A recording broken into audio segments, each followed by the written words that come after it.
Good morning, my garden friends. Welcome to my Sunday morning garden tour. A lot of viewers have asked if I also grow vegetables. So yes, I do. And after I'm done showing you what's going on in my backyard, I'll take you and see all the vegetables I'm growing, both on the side of my house and in the front. But if you look right now, you can see that my beautiful Super Tunia Vista bubblegum is going strong. I have a few of these in my garden, and I think right now they're probably at their peak. Right below that, I'm growing 2 sweet potato vines. And if you notice, I did add a coleus.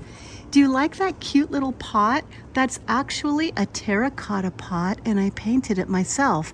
What I did is I just tipped it upside down, poured some paint over it, and let it drip. And then when it dried, I put it right side up.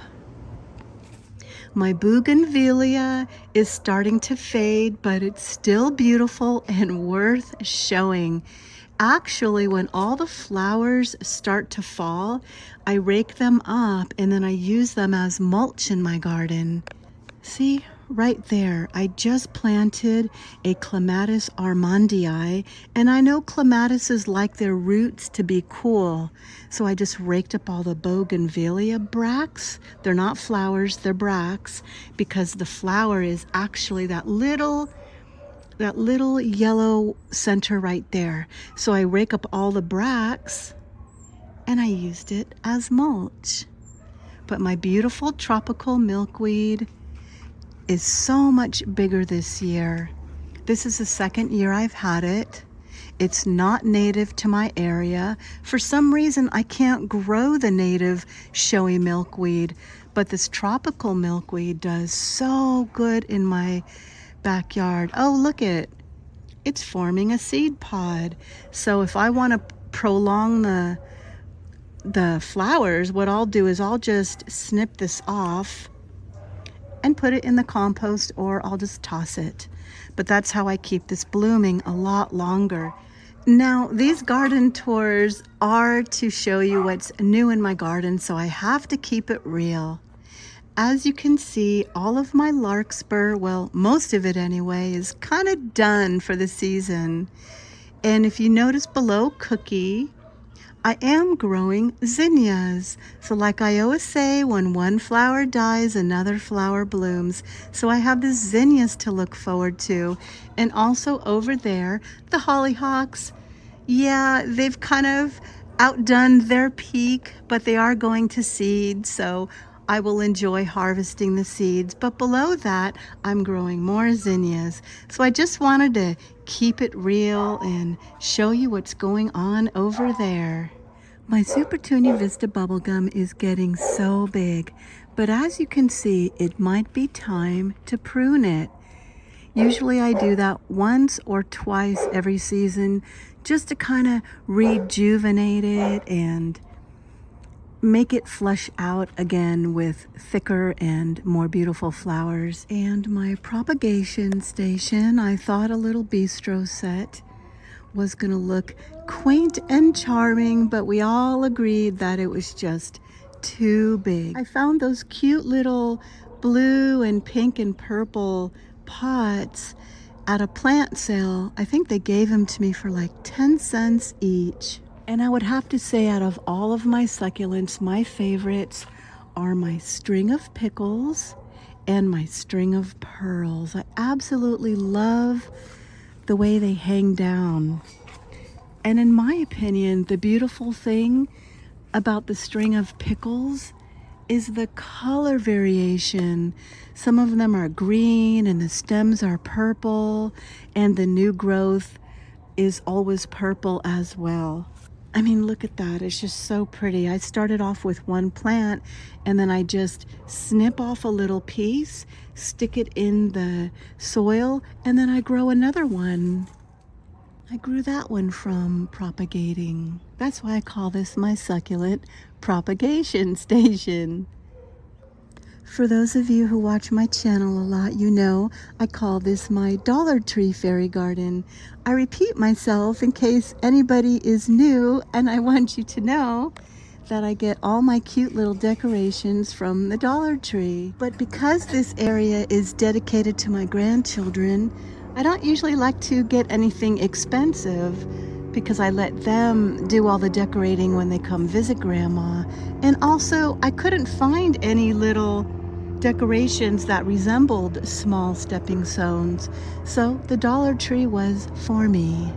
But because this area gets all shade, I'm growing little impatiens. And I tipped over an antique wash bucket and just filled it with gravel and spread them all out. And a pretty bottle tree. All I did for my bottle trees is I hammer rebar in the ground, and then I pick up bottles at thrift stores, garage sales, wherever, and I just stick them right on top of the rebar. Instant bottle tree. And yes, in case you don't know and you're new to my channel, I paint all my doors myself. I currently have 17 doors in my garden and counting. Yes, I say counting because I have 3 doors in my garage that I have yet to paint. And my crazy door obsession, it all started with that one coral colored door. I found that at a garage sale, took it home, and I said, I could paint that and put it in my garden. Well, one led to another. It's kind of like eating potato chips. You can't just stop at one. And I have all kinds of doors in my garden now. This will be the 2nd year that I've had my crepe myrtle tree. And the reason why I got the white Natchez crepe myrtle tree is because it's one of the biggest ones, and I'm hoping that it'll just make a nice big canopy. But yeah, that's my water fountain garden. Because my garden is so small, I like to create different little vignettes or rooms and just try to add as much interest to my garden as I can. I admit I am sad to see all my larkspur fade away, but I also know that when one flower dies, another flower blooms. And if you look behind my gilded sunrose, my pugster butterfly bush is in full bloom. While I love the butterfly bush, I think it's kind of outgrowing that area, and I'm not sure if I like it anymore because it prevents the Gara. Oh, wait till you see how tall the Gara gets. It kind of prevents the Gara from venturing out as much as it can. Its full potential, that's the word I'm looking for. And my fig tree has gotten so big, I feel like the butterfly bush, I don't know, I feel like it's kind of out of place. So I'm thinking of taking that out, trying to repot it somewhere else, maybe give it to my neighbor, and then putting some zinnias in between instead. That way the Gara will be able to just branch out and not be inhibited. So I would love to know what you think about that. And I have 2 more bottle trees, one right there and there. Same method, I just hammer rebar in the ground and stick the bottles right on top. And here is my favorite spot in my whole garden because I just feel this area is the most colorful and quaint and charming. My cottage garden. And all the larkspur is in full bloom. Isn't that so funny how the larkspur is just getting started here, whereas back there it's kind of fading and finishing up? Now that bench is a child-sized bench. Like I was telling you, I do everything on a smaller scale in order to make these little areas in my garden. Now if you notice all those little scalloped brick edging, those just came from those long landscape bricks, and I sawed them at the scallops and edged my little cottage garden with them. And behind the larkspur, I have some terracotta pots. I just stack one pot on top of the other, and I planted a vinca in the top pot with some little succulents on the bottom pots. The succulents are still very small because I just took those from a mother plant and stuck them in the soil, and they will eventually root and get bigger. And below the larkspur, I have a Martha Washington geranium. Those are my favorite geraniums at all because you don't have to deadhead them like the other geraniums. When the flowers die, you're not left with just a big dead clump of flowers. This Martha Washington geranium always looks healthy and beautiful. I've never deadheaded this one time, so I highly recommend this geranium. And my dahlia is getting so tall, and I couldn't be more pleased because when it started to grow, I actually cut off, see right there? I cut off the first flower stem, and I'm like, oh no, I'm gonna cut off my beautiful dahlia. But I learned that if you do that, it ends up being bushier. So there's proof that that really works. And it grew back super fast. And behind that vintage bathtub with all my beautiful petunias is Freya the farmer. Well, if you notice, next to Freya, I have sweet peas and corn. But behind her, I'm growing 2 black-eyed Susan vines. The black-eyed Susan vines like full sun, and I'm not sure they're going to get as much sun as they need, but you never know unless we try, right? I'm hoping they make it all the way to the top of the arbor.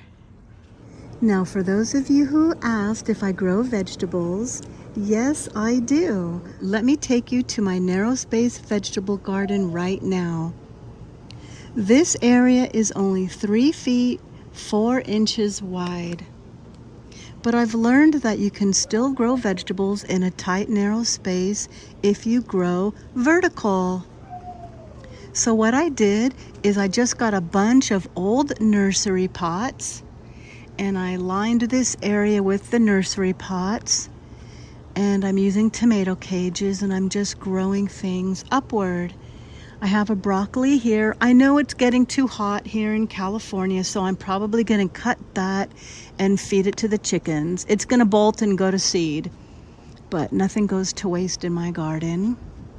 And I have a couple lunchbox orange sweet peppers. Sun Gold cherry tomatoes are my absolute favorite, so that's pretty much the only tomato I grow. And I have a red onion that is getting ready to harvest. And look at the beautiful scape it made. I think that's just so pretty when it blooms.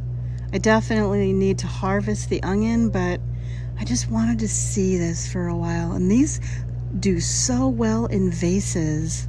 Another Sun Gold cherry tomato there. And back there is where I do all of my composting in buckets.